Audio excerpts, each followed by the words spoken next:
I know, I just want to apologize to Dan Mardayo that I call him abnormal. I apologize for all what I said.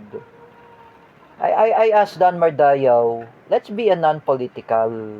Let's be a non-partisan. Just like Cedric Mariano, just like Bam Hernando. Oh, we have to be non-political because I know I was very angry at the Marcoses. I suggest to Dan Mardayo, if you want to be a pro-Duterte, let us be called non-political. Let's be a non-partisan. I say again, Alliance Inclusion Philippines is also a non-partisan. Oh, this is what I'm gonna say. Oh, you know, folks, that's enough about politics. I'm urging to those Marcos loyalists, including Ate Dina Guillermo, Teacher Alexander Pagkalinawan, Dan Mardayaw, Sangkay Janjan, and Romeo TV Vlog, including Nino Barsaga as well. Let us be non-political. You know, Mami Ellen Olea become anti-Marcos. Oh, she's not a Marcos loyalist anyway. Because I know, Mami Ellen, she became anti-Marcos. Oh, she didn't realize what I heard before from Teacher May. As you can see, the Marcos family are the greatest robbery of the government. Ferdinand E. Marcos Sr. He steal millions of dollars and millions of pesos. They steal money to the Filipino people. Unlike him, like with what we discussed that from Teacher May, magnanakaw pala si Ferdinand E. Marcos Sr. Oh, at least you have to listen what she said. And we discussed that in Civica. At least I would like to invite Teacher May Tiburcio in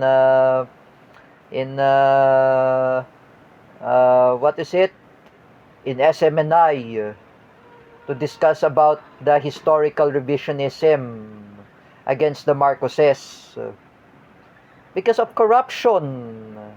Unlike Bangag, Bongbong Marcos, he's also a thief, he's a tax evader. Magnanakaw pala si Bangag.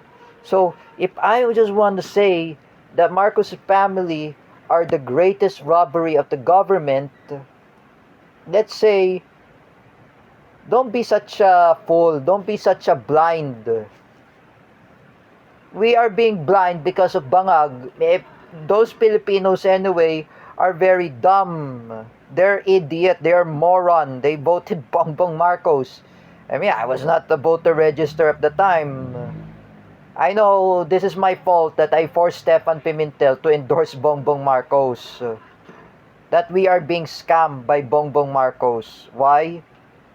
Nabudol na tayo, like I said. Even Stefan Pimentel got scammed too.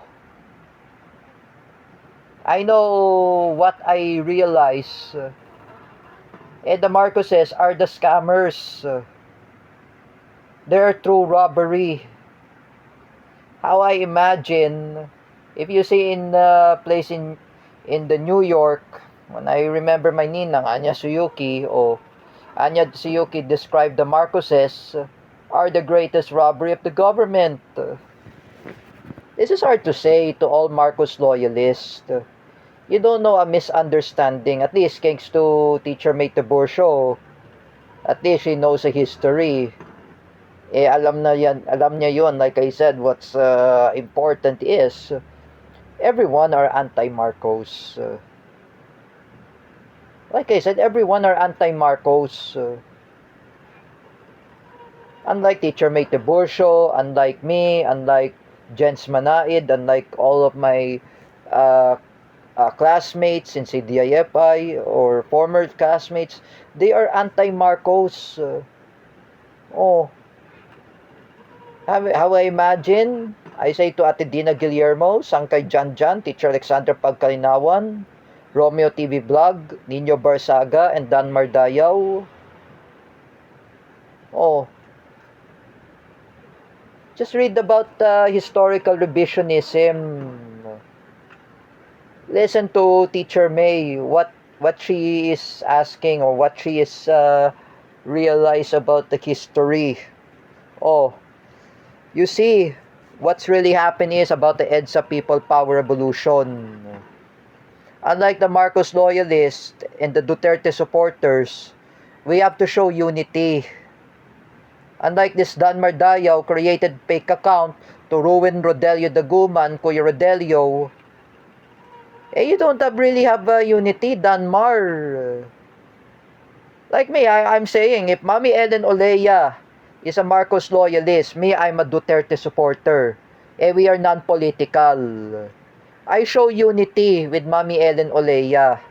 I talk with Mami Ellen Olea about the EDSA People Power Revolution, about magkaisa. And then Mami Ellen Olea had gave me a biscuit from Batangas. Oh, binigyan ako ng biscuit. Oh, when she awarded me as historical revisionism against the Marcoses. So I know about those knowledge was. Oh, I am just like Zhao Chua. I am a Duterte supporter version of Zhao Chua. So if I'm gonna say to everyone, to all of those idiot Marcos loyalists who were fake Filipinos, just read about history. Like I said, wag kayo puro banat na banat, like what you're talking about, it's nonsense. Everyone are anti-Marcos.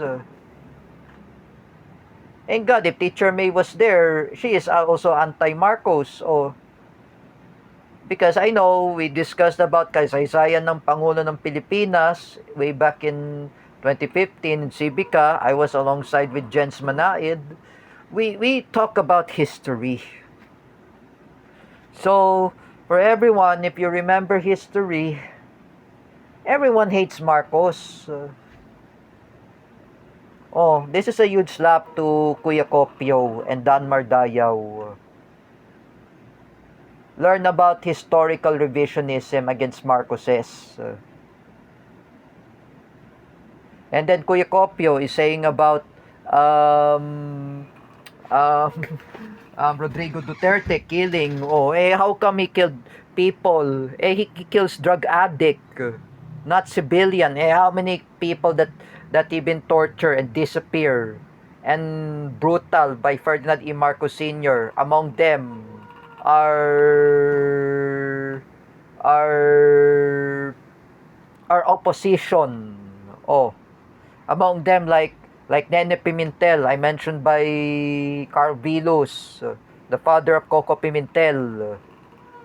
I remember Ninoy Aquino. I remember Sergio Osmeña the third, who were detained by Ferdinand E. Marcos Sr. Do you remember about the